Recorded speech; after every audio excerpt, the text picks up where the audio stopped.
Okay, turn to Proverbs 11:24. I'm going to cover two verses tonight, Lord willing, and these go together. They're similar, teaching similar things. Proverbs 11:24. There is that scattereth and yet increaseth, and there is that withholdeth more than is meet, but it tendeth to poverty. This is, I would say, a counterintuitive proverb. It's one that you wouldn't suspect to be the case, but if you've lived a while in this world, you know it is. Outside of the Bible just telling us that, we've probably experienced this. There is that scattereth and yet increaseth. Now let's define those terms. To scatter is to dissipate, squander goods or possessions. And this is not talking about squandering. Number 4 is to distribute to various positions, to place here or there at irregular intervals, to throw or send forth so that the particles are distributed or spread about, to sow or throw, seed, money, etc., broadcast, to sprinkle, strew, to diffuse fragrance. So when you scatter, it's like what somebody that would do, especially if you're sowing like grass seed or something, where you just go out there and you just throw it and you try to cover a large area with it. That's what it is when you scatter. You're not necessarily picking each little place where every piece goes. You just kind of cast it out there and see what happens. And then it says yet. It says there is that scattereth and yet increaseth. Yet is an adverb and a conjunction, and it is used here as introducing an additional fact or circumstance which is adverse to or contrary of what would naturally be expected from that just mentioned. So let me read that again. Introducing an additional fact or circumstance which is adverse to or contrary of what would naturally be expected from that just mentioned. In spite of that, so it means in spite of that, for all that, nevertheless, notwithstanding. And that's why I said the proverb is counterintuitive, and the definition of yet tells us that the proverb is counterintuitive. We wouldn't expect this to be the case. If you go out and you just start scattering, you would expect to lose, right? The more you scatter, the less that's in your hand, and this verse is telling us that somebody that does that actually increases. So he's throwing it out there, and it's like never ending. It's just he's got a bigger pile in his bag every time he keeps scattering. To increase means to become great in size, amount, duration, or degree, to be enlarged, extended, or intensified, to wax or grow. So in other words, if we put the definitions in, those who distribute and spread about their money or goods will nevertheless, contrary to what would naturally be expected, grow in wealth. That's what this verse is teaching. Pretty interesting. If you think about it, just as seed is sown, or seed that is sown is not wasted, but rather it gives a good return, so it is with those who are generous toward those who are in need, or just toward people in general. It's really easy to understand when you think about sowing seed, because you take some seed and you sow it in the ground, and then you get back way more than you sowed, right? And it actually works the same way with giving to others. Matthew Henry had this to say. This was commenting on Job 27:11 through 23, and I heard this quote a long time ago, and I did a search for it in his commentary.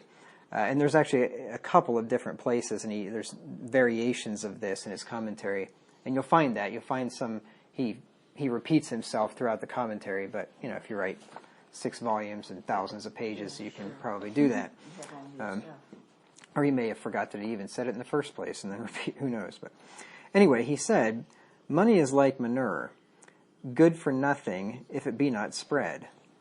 Which I thought was pretty fitting for this verse especially. So God sees to it that those who give to others are recompensed, and that's ultimately why this principle works. It wouldn't necessarily work if there wasn't a God in heaven seeing to it that those who give to others and supply the needs of others when they're in need, that they might not get paid back. If the universe really just came about by random chance and evolution, and people that do something like that are just idiots, because you have less to take care of yourself if you try to help out somebody else that's in need. If evolution's true, the best thing to do is to let that guy starve, because he's a bum anyway, right? And then that way you can get ahead, and you can take his house and whatever else that he just lost. But that's not the kind of world we live in. We live in a world where God sees things and God rewards based on people that do what he says. So let me just give you some verses here which show this principle. Proverbs 3, 9 through 10. You think about that, in the animal kingdom, it doesn't really work this way, right? If a squirrel decided that he had a bunch of acorns and he just goes out and just starts casting them around for the other squirrels, he's going to starve during the wintertime, right? Because the natural world just doesn't work like that. But the world in which God governs with people does work like that. Proverbs 3, 9 through 10. It says, "Honor the Lord with thy substance, and with the first fruits of all thine increase, so shall thy barns be filled with plenty, and thy presses shall burst out with new wine." Same principle. You give to the Lord, and he gives back. Only he gives back more than you gave to him, because he says your barns will be filled with plenty, and the presses will burst out with new wine. The Lord told Israel this in Malachi 3, 8 through 10. So this principle holds true giving to the Lord, but it also holds true helping out other people that are in need, or just being generous in general. Just having a generous, liberal spirit to you. It just has a way of coming back. Malachi 3, 8 through 10, the Lord says, "Will a man rob God? Yet ye have robbed me. But ye say, wherein have we robbed thee? In tithes and offerings. Ye are cursed with a curse, for ye have robbed me, even this whole nation. Bring ye all the tithes into the storehouse, that there may be meat in mine house, and prove me now herewith, saith the Lord of hosts, if I will not open you the windows of heaven and pour you out a blessing, and there shall not be room enough to receive it." And once again, the Lord says, I'll issue you a challenge. You give to me, and I'm going to give so much back to you, you're not going to know what to do with it all. Now, of course, anybody that actually believed that promise would take the Lord up on it right away. If you didn't believe it, I guess you wouldn't take him up on it. But if you do, you'll find out that the Lord is true. Let's look at one more. Here's another example of the people of Israel. They needed to take up a collection I think it was for the temple. I don't remember the specifics. And when they took up the collection, and people were just giving very generously, and they just had more and to spare, they didn't even know what to do with it all. 2 Chronicles 31 and verse 10. "And Azariah, the chief priest of the house of Zadok, answered him and said, Since the people began to bring the offerings into the house of the Lord, we have had enough to eat, and have left plenty. For the Lord hath blessed his people, and that which is left is this great store." So they scattered, and they increased. They gave to the Lord of their first fruits, and their barns were filled with plenty. They had plenty and to spare. Is that the case when they told them to stop? Because they had so much. I think this might have been. If it's not, there's another place very similar to it. I would look later. But then, like I said, this also applies to giving to the poor, to people that are in need. The Lord will see to it that if you give to the poor, that you won't lack. Proverbs 28 and verse 7. Now, of course, you want to be cautious giving to the poor, because what you can end up doing is enabling the poor, and so that they won't take care of themselves. You don't want to harm somebody by trying to do something good for them. So that takes some discretion to figure out when to help and when not to help. And generally speaking, I'd say you help with the intention of getting somebody over the hump so that he can provide for himself. If he's fallen on hard times, it's like you bridge the gap. but you don't just keep helping him for the rest of his life, unless he's a quadriplegic or something and just can't do anything for himself. But you help him to get over the hump, right? That's truly helping somebody. Anything else is just giving him a crutch, and he's just going to hobble along the rest of his life and not actually be better off. That's the difference between private charities and government when they help. You know, it's been said with government that a couple of sayings that I like. You know, the government breaks your leg and then gives you a crutch and says, "Where would you be without me?" You couldn't even walk if it wasn't for me, except they're the ones that broke the leg in the first place. But then the other one is that when government helps people out, they're really robbing from one person to give to another person, and it's like taking a blood transfusion out of your left arm to your right arm, but they spill half of it on the ground in the meantime, right? So it's a zero-sum game. They're taken from one and given to another, except they blow, 3/4 of it on the bureaucracy. But that's not how private charities are typically set up to run, because they want to get people off of the doles, not get more people on the doles and keep them on the doles. The idea is to get them on their feet and get rid of them. Anyway, Proverbs 28 and verse 27, it says, "He that giveth unto the poor shall not lack, but he that hideth his eyes shall have many a curse." So we want to be careful when you see a person that's truly poor and truly needs help. Then we don't want to hide our eyes and be like, "Well, I didn't see that. I walked by that guy. I didn't see him." The Lord knows if you saw him or not. But also, don't get on a guilt trip every time you drive past the bums on the street corner that are asking for money or food or something like that, when there are 14 businesses within eyeshot that are wanting to hire the guy and he won't work, right? So that's a different story. We're told in Psalm 112 and verse 9 that those who disperse to the poor will be honored. Psalm 112 and verse 9. It says, "He hath dispersed." That's like scattereth, same kind of thing. "He hath dispersed, he hath given to the poor, his righteousness endureth forever, his horn shall be exalted with honor." So the Lord will make sure that person is not only taken care of, but that he's honored, that he gets maybe even public recognition, though he's not looking for it. You don't ever want to give looking for public recognition. And you don't want to do the old backdoor brags either, where you don't straight up say it, but you make sure people somehow read between the lines. The Lord will see to it that you're honored if you just do it quietly. We're told in Proverbs 19:17 that he that lends to the poor, it's as if you're lending to the Lord, because the Lord will insure the loan and pay it back with interest. Proverbs 19 and verse 17.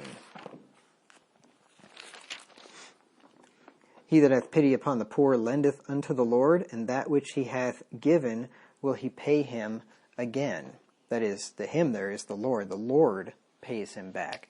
But you know what? Even if the Lord doesn't pay you back, Jesus said it's more blessed to give than to receive.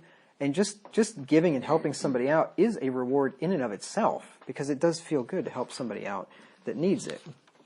But the Lord kind of doubly blesses you. You get the blessing of giving, and then you get the blessing of getting it back also.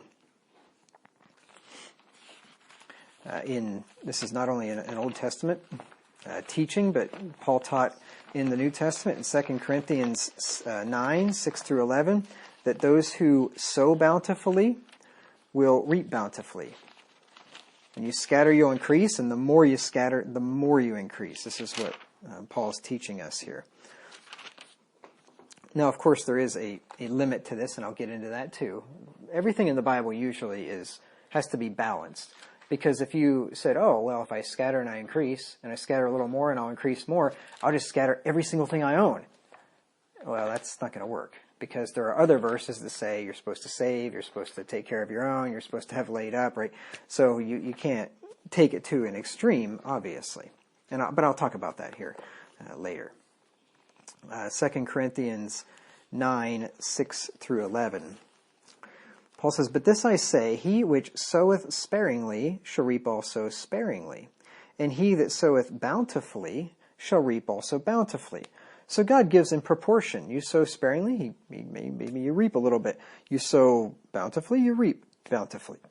Every man according as he purposeth in his heart, so let him give, not grudgingly or of necessity, for God loveth a cheerful giver.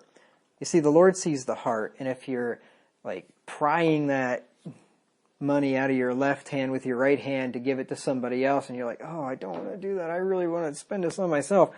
The Lord sees that, and he doesn't like that. He likes a cheerful giver, not one that does it grudgingly or just feels like, well, I have to. I know God says I have to do this, so I'll just do it.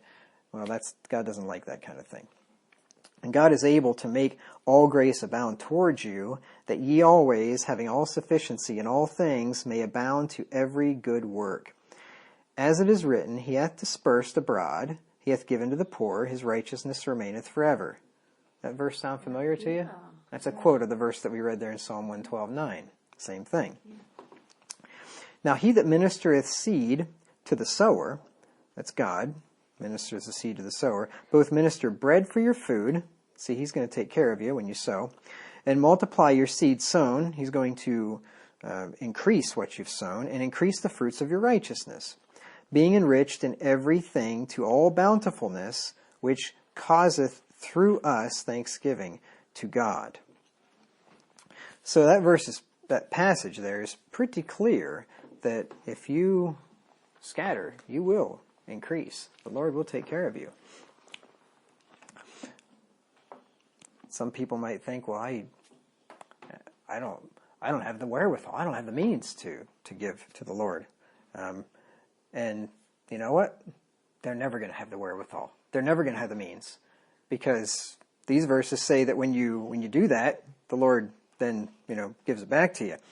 And you'll notice that, or maybe you won't. But if you, because usually these are private things, but if you know, and I have seen this over the years, because I'm in a position where I would know. I've seen it happen both ways. I've seen these verses come true, both aspects: sowing sparingly, reaping sparingly; sowing bountifully, reaping bountifully. I've seen it over and over and over and over again. I've experienced it in my own life, and I've seen it in the lives of others. I know these verses are true. So anyway, Proverbs 11 and verse 25. Proverbs 11 and verse 25. It says, the liberal soul shall be made fat, and he that watereth shall be watered also himself. Now we're going to get to that verse, Lord willing, here in a few minutes, yet tonight. But the liberal soul, and this is where words change meanings.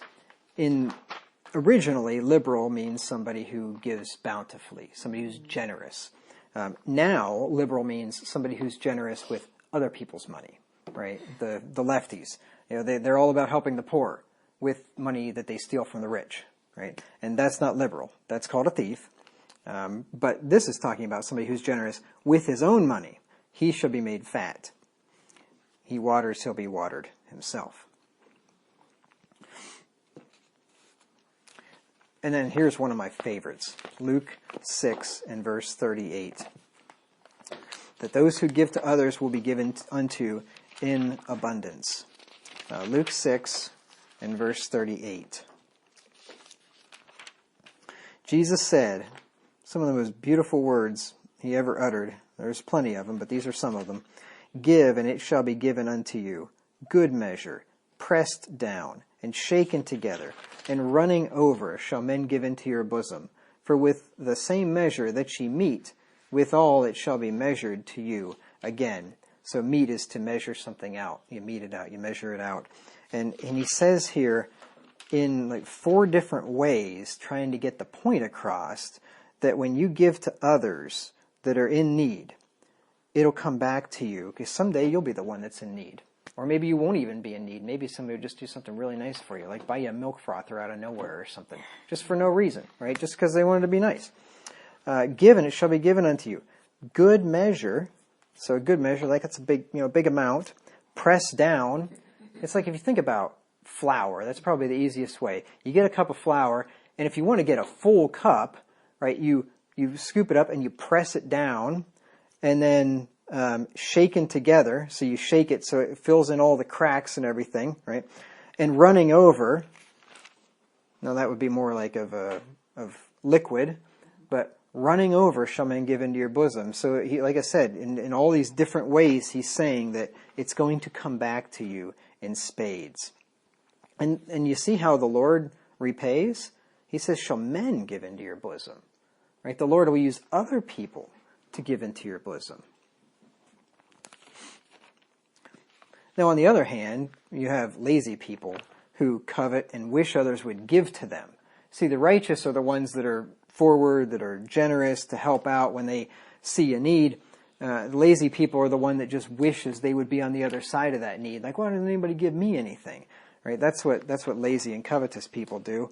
Instead of getting to work and then keeping their eye open for an opportunity to help somebody else, they just have their hand out. They're always looking for something. And typically, I don't know about you, but when I see somebody that just has their hand out, that doesn't want to work, and expects somebody to give to them, I'm not really inclined to do that, right? And I don't think I'm alone.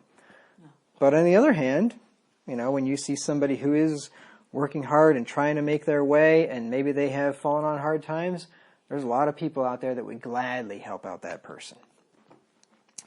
Proverbs 21:25 through 26. The desire of the slothful killeth him, for his hands refuse to labor. It's not that he doesn't want stuff, he just doesn't want to work for stuff. He coveteth greedily all the day long, but the righteous giveth and spareth not. See, that he just sits there and he just wants, and thinks that everybody owes him everything, and the righteous, he just works, and then he has some left over to help other people out with. It's just a totally different mindset. And that's why, a lot of times, that's why poor people are poor. And that's why wealthy people are wealthy, because they have a totally different mindset of how they look at the world, how they look at things. Wealthy people typically don't think the world owes them anything. As a matter of fact, they can figure out a way to provide things for other people so that other people will gladly give them wealth because they've provided a good or a service for them. That's the way they look at the world. And then other people, like these people that we're reading about here, they look at it like, because I exist, somebody ought to be taking care of me. It's just a totally different mindset. Now, it may seem counterintuitive that those who give generously to others will grow in wealth rather than diminish in it, but it's true. And like I said, I've witnessed this with my own eyes many, many times over. And then let's look at the second half of the proverb. And there is that withholdeth more than is meet, but it tendeth to poverty. Now, this is the other side of it, and this is likewise counterintuitive. Because you'd think, if you have $1,000 and you hold it all back, you're going to have more money than if you gave some of it away, right? I mean, that would just make sense to the natural mind, right? But this verse is telling us just the opposite. If you withhold more than is meet, you're going to actually tend to poverty. And I'll give you some examples in a little bit here of practically how this can happen. But let's first define the terms. To withhold. To withhold is to keep from doing something, to keep in check or under restraint, to hold back, restrain. It's to keep back, to keep in one's possession what belongs to, is due to, or is desired by another. To refrain from giving, granting, or allowing. And that second definition would be the particular application to this verse, withholdeth more than is meet. The idea being that there is an amount that is meet or that is suitable to give, and whether it could actually be owed to somebody, or it could just be that it would be the right thing to do, right? So if you hold back, in that case, it'll actually tend to poverty. Meet is, this is M-E-E-T, is having the proper dimensions made to fit. It's suitable, fit, proper, for some purpose or occasion, expressed or implied. Like when the Lord told Adam that he would make a help meet for him, a help suitable, somebody, the woman in that case, his wife, Eve, somebody that would be suited to his needs to help him. It says, there is that withholdeth more than is meet, but tendeth to poverty. To tend is to direct one's course, make one's way, move or proceed towards something. It's also to have a specified result, if allowed to act, to lead or conduce to some state or condition. And I included that number 3 definition because it cites the Geneva Bible, Proverbs 10:16, the labor of the righteous tendeth to life, which is referring to the same kind of tending as this verse is. And then poverty is the condition of having little or no wealth or material possessions, indigence, destitution, want, in various degrees. So if we put the definitions into the verse, we see that in other words, those who keep back for themselves more than is suitable and proper will direct their lives toward having little or no wealth or material possessions. And once again, just like people that are generous and the Lord works it out so that it comes back to them, people that are stingy, I think the Lord also works it out so that their wealth just kind of, it's like they have holes in their pockets. It just disappears. Because the Lord has a way of doing that, right? I mean, car breaks down, you got a $1,000 bill. Well, there goes a lot of that wealth you were withholding that you could have used to help some poor guy out that really was in need. The Lord has ways of taking care of things like that. Now, this verse is not telling us to give away everything and keep nothing for ourselves. If you'll notice there, it says he withholdeth more than is meet.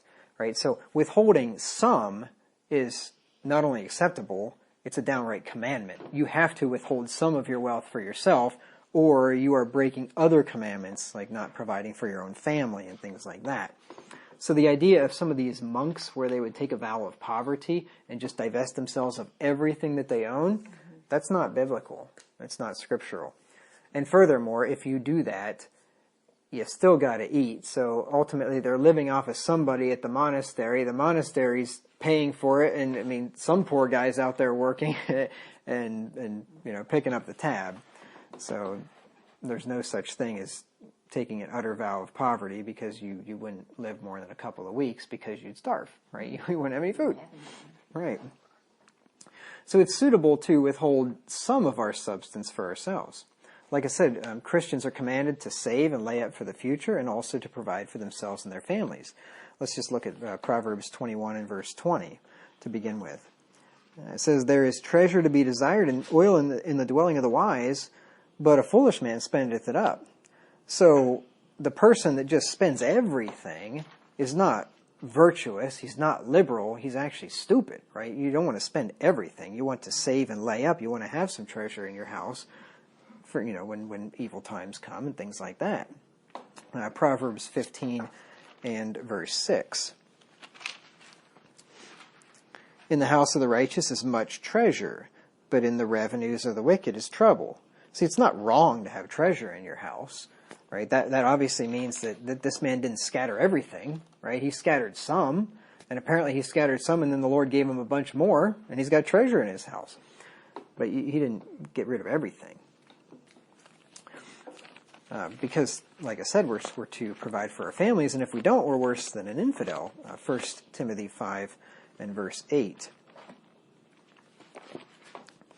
But if any provide not for his own, and especially for those of his own house, he hath denied the faith, and is worse than an infidel. So the man who is Mr. Super Spiritual and just decided to give away everything that he had to the poor when he's got 5 kids to feed, he's not Mr. Super Spiritual, he's an infidel. He's like worse than an unbeliever. You need to take care of your own before you can take care of the poor around you, right? We're told that, so first of all, it would be wrong to give away everything, right? Because you couldn't provide for yourself. But it would also be an error to give away almost everything to where you just have bare subsistence and you're just living out the miserable life where you're getting just enough caloric intake to keep yourself alive. That would also be an error, because God hath given us richly all things to enjoy. And enjoying some of the fruit of our labor is the gift of God. Let's look at 1 Timothy 6 and verse 17. 1 Timothy 6:17. Paul says, charge them that are rich in this world, that they be not high-minded, nor trust in uncertain riches, but in the living God, who giveth us richly all things to enjoy. Well, that there means that it's okay to enjoy some of the fruit of your labor, right? We have to have things in balance. Enjoy some of it, save some of it, give some of it to others, right? So there needs to be a balance in life. Solomon told us that there's nothing better than to enjoy the fruit of our labor. Ecclesiastes 2 and verse 24.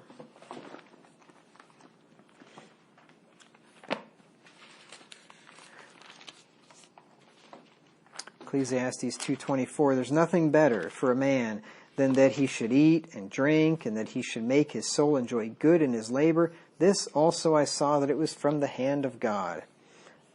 It's such a blessing that God has given us enough means to have more than we absolutely need to survive, but we have extra. I mean, pretty much all of us do in this country. We all have a little bit of extra, and that's a gift from God. And there's lots of people in this world that don't have that. There's lots of people in this world that live in abject poverty, millions of them, billions of them probably. We're very, very blessed in this country in many ways.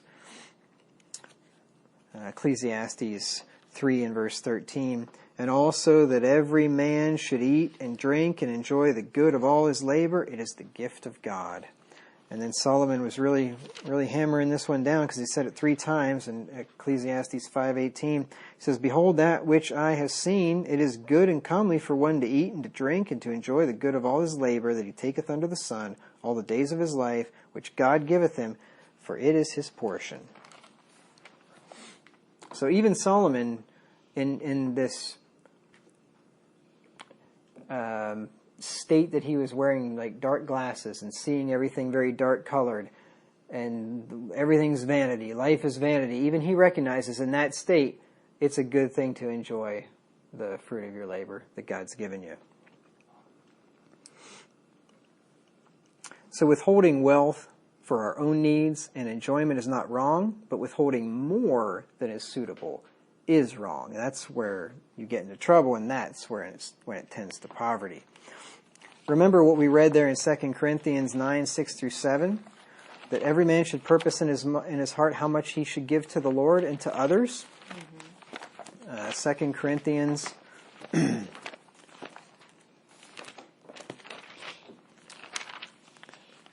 Corinthians 9, just read this verse again, these verses 6 through 7. But I say, he that soweth sparingly shall reap also sparingly, and he that soweth bountifully shall reap also bountifully. Every man according as he purposeth in his heart, so let him give, not grudgingly, or of necessity, for God loveth a cheerful giver. So a man has to decide what is suitable and fitting to give, and he should do it cheerfully, not grudgingly. And if he withholds more than his meat and sows sparingly, then he's going to reap sparingly. And that's what the verse is teaching. You withhold more than's meat, you will tend to poverty. You will reap sparingly. So withholding more than his meat tends to poverty, like I said. And just as God blesses those who are generous, he also punishes those who are covetous, stingy, cheap, and miserly. Those who sow much for themselves, that is S-O-W, those who sow much for themselves, but none or little for God and his work, will be brought to poverty through God's judgment. Let's look at a few verses here. Haggai 1, 4 through 11. Haggai 4, 1 through 11. And you know, despite all of the bad things about this country, Haggai 1, 4 through 11. Despite all the problems and debauchery in this country is still, I think, the most generous country on earth.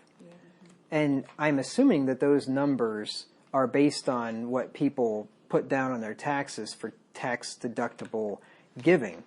Or maybe they are to organizations that report giving, charitable giving or something. I'm guessing that's where the government gets the numbers. And if that's true, then there's actually even way more charitable giving, because there's a lot of giving that goes on that is not put down in tax forms, that doesn't go to these organizations that do the reporting and all that. So this country is a very generous country, even in this spiritual dearth that we're in. Even now, this country is generous, which might have something to do with why this country is wealthy also, because these very principles are true. Haggai 1:4-11.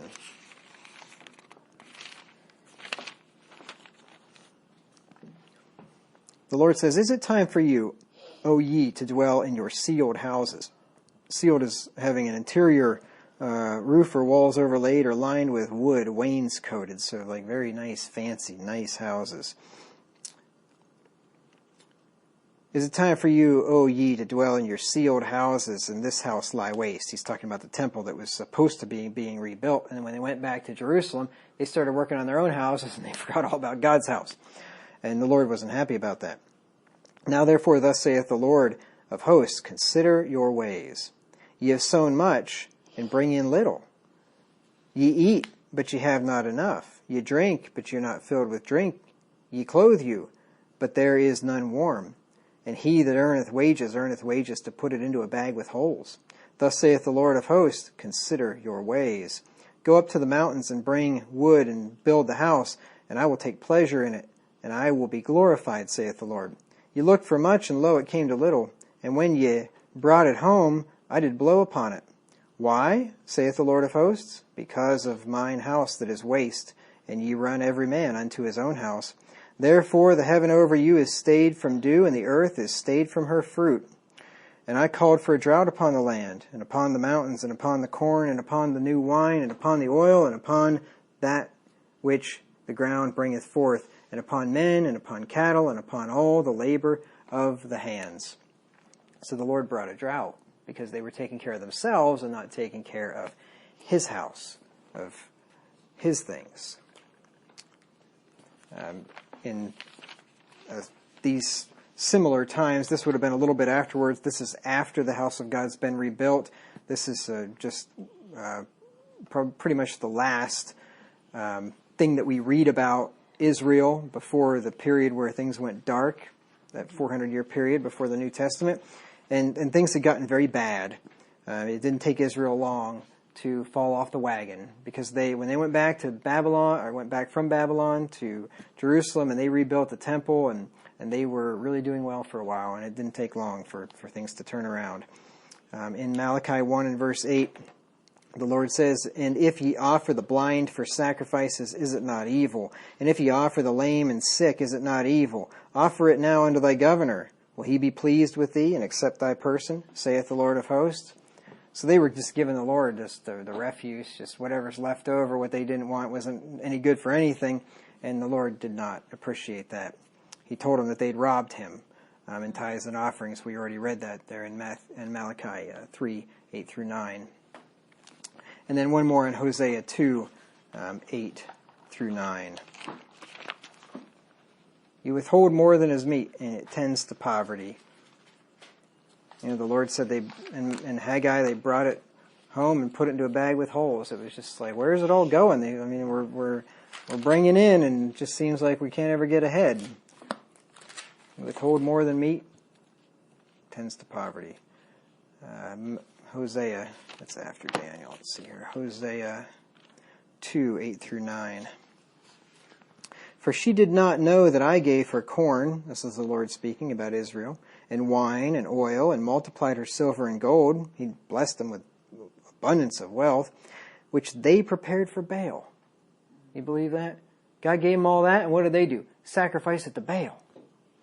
Therefore will I return and take away my corn in the time thereof, and my wine in the season thereof, and I will recover my wool and my flax given to cover her nakedness. The Lord gives, and the Lord takes away. He's like, you're going to give it to Baal, I'm going to take it back. You'll withhold more than is meat from me, and you're going to tend to poverty, the Lord says. Calling it his corn and his wine. Everything that we give him is his anyway. Yeah, that's right. There's a place, I think it's in the Bible. I know in the church that I grew up in, they would often offer the prayer when they would do the giving. and they'd say something like, Lord, we've given thee of thine own or something. And I'm almost positive back, I forget where it is. Of thine own have we given thee. It's back there in the Chronicles, I think. But that's very true. Anything that we have, it's the Lord's to begin with anyway. And Jesus taught this principle by way of a parable when the man was increased with goods and he wasn't rich toward God and he ended up dying and dying early as a result. We've been over this before in Luke 12 where he says, what shall I do? I'll pull down my barns, I'll build greater barns, and then I'll say to my soul, soul, thou hast goods laid up for many years, eat, drink, and be merry.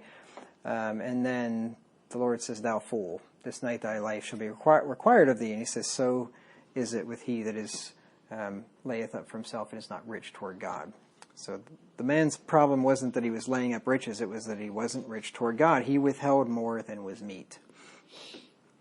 Now, let's look at, I told you I would give you some examples, let's look at some other ways in which a man can withhold more than is meet and tend to poverty.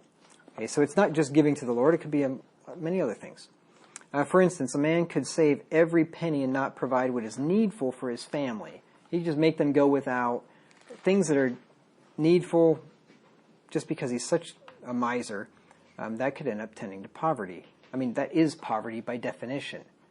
If you have $1 million in the bank and barely enough, you barely allot yourself enough to eat every day, you're impoverished, right? Yeah. I mean, you are by definition impoverished. Even though you may have access to a lot of money, if you don't use it to provide for your basic needs, you are in poverty. A man could make his family go without reasonable things that would make their lives more comfortable. Basically, you could make your family live like they're in a third world country and not have air conditioning in Missouri and not have running water and things like that, right? Well, if you live like that, well, you're basically impoverished, right? You tend to poverty. He could refuse to spend money to maintain his house, his cars, his equipment, which in the long run will cause him greater financial loss. Right? He's so tight he won't put a new roof on the house. Well, how long is that going to last before he's going to have to put new rafters in and new ceilings and new everything else, right? So somebody that won't spend any money to maintain anything will end up tending to poverty. He could always buy the cheapest goods possible, the cheapest tools, the cheapest equipment, the cheapest parts, the cheapest furniture, the cheapest appliances, the cheapest computers, the cheapest everything that he uses. It's the cheapest thing he could possibly find, which in the long run will end up costing him more. And I've seen this happen. I've seen this happen time and again. Cheap tools is a great way to go broke if you need them. I'll jump ahead here. My dad said, a rich man can afford anything, but a poor man can only afford the best. Now, a lot of people think, well, that doesn't make any sense. But it's true. Because a rich man can afford to have junk tools that break, and then he can afford to run to the store to get another one. He can afford to have junk sockets that round off bolts that now are going to take a whole lot more work, and he's going to have to ship his car off to a mechanic somewhere and have it towed to have that bolt extracted because he had some cheap junk tools that ruined the bolt. A rich guy can afford all that. A poor man can't. A poor man can only afford to have the best tools, or at least sufficient tools that are going to actually work and accomplish the task. But I remember, for instance, when I was in Minneapolis, one of the families up there, their couch was old, and the mother-in-law bought them a new couch. Probably one of these cheap pieces of junk, couple $100, $300 things or whatever. I don't know what it was. But anyway, when they first got it, it was, the cushions were nice and stiff and everything. That thing didn't last like a year, and they literally threw it away. It was just a piece of junk, right? And so, yeah. So you think, oh, that'll save money. Well, not in the long run, it won't.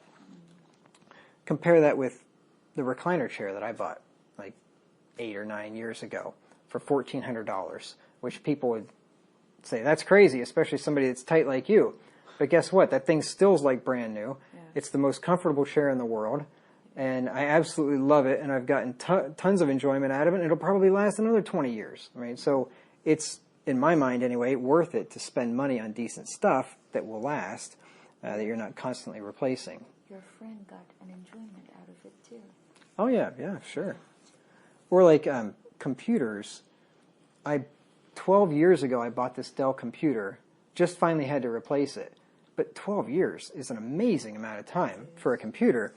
And I didn't buy the most high-end thing. I didn't spend like $3,000 on it, but I spent like $1,000 on it when I could have probably spent $200 or $300 on a cheap one. That thing lasted 12 years. If I'd have spent $200 or $300, I'd have probably bought 2 or 3 of them in that same amount of time and probably spent the same amount of money over the course of time and had who knows how much frustration. The thing crashes or it breaks. It's just all that stuff, right? And so it's worth it, I think. And I bought another one, in that same price range, and I'm hoping to get another 10 or 12 years out of it. It just makes sense to buy decent stuff, especially if it's your livelihood or your job or something like that. I had a friend where I used to work in Ohio, and he told me, I never forgot this, he said to invest in yourself. The guy had bought himself a 30-inch monitor for work. Most people might buy that for their own home use or something. Right. He bought it for work, and it was in his office there.